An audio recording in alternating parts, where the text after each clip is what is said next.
Oui, Madame la Présidente et chers collègues, oui, le groupe écologiste voulait remercier Mathieu pour la qualité de ce travail, les services qui ont collaboré, mais on voudrait aussi profiter de cette opportunité pour pointer qu'en fait, cette délibération est en fait un complément sécuritaire à la feuille de route de l'économie numérique.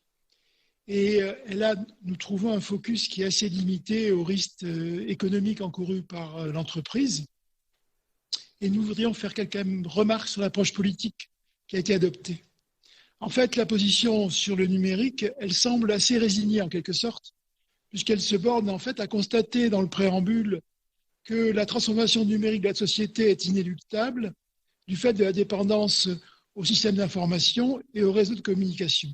Effectivement, la feuille de route que nous avions adoptée avait pour seul objectif de créer de la valeur et de l'emploi en choisissant d'amplifier le mouvement, de toute façon jugé hors de contrôle, une force permanente de changement, mais qui ne poursuit pas des objectifs collectifs particuliers, selon l'expression de Branco et Kaplan dans un rapport de la FING de mars 2019. Pour notre part, nous proposerions que la région favorise de façon prioritaire la convergence de ces lignes de force vers l'objectif de transition de Néoterra, en essayant donc de ne pas financer celles qui en divergent dans le domaine écologique ou le domaine sociétal.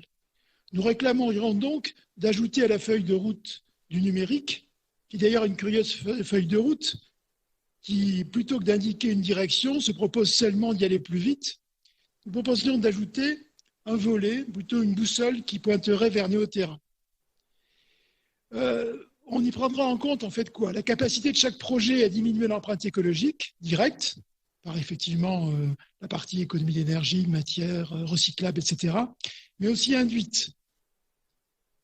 Ça permettra effectivement, ce qu'on appelle l'IT for Green, de diminuer l'impact sociétal de nos activités par la mise en œuvre de techniques numériques. Mais il y a un autre aspect aussi qui est important, c'est l'évaluation sociétale des mises en œuvre des solutions numériques. Alors, je vais citer un exemple qui a un rapport avec cette délibération.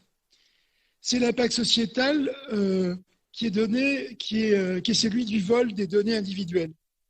C'est celle que captent en fait les entreprises aux personnes elles-mêmes. Et c'est bien en fait une autre forme de cybercriminalité qui n'est pas du tout envisagée par cette délibération. C'est celle des big data qui sont traités par les GAFAM.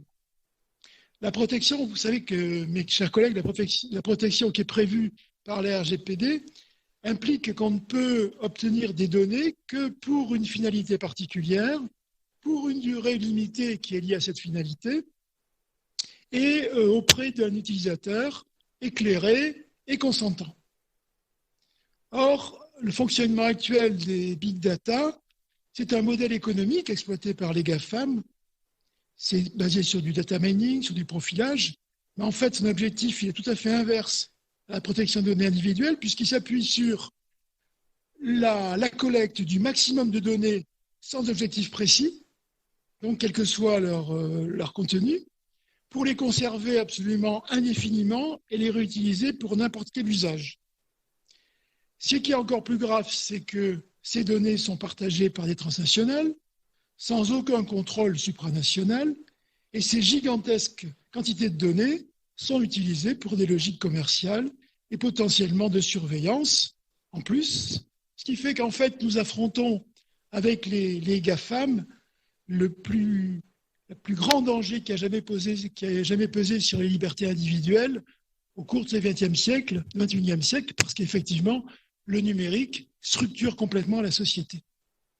Donc, ce que nous proposerions, c'est qu'à ces feuilles de route qui sont uniquement économiques, on ajoute une feuille de route, Néoterra, qui tienne en compte de tous ces impacts que j'ai cités, directs, induits et sociétaux, et dont la protection des données individuelles fasse partie. Je pense que ce serait un beau chantier qui donnerait du sens à cette économie numérique. Mes chers collègues, je vous remercie.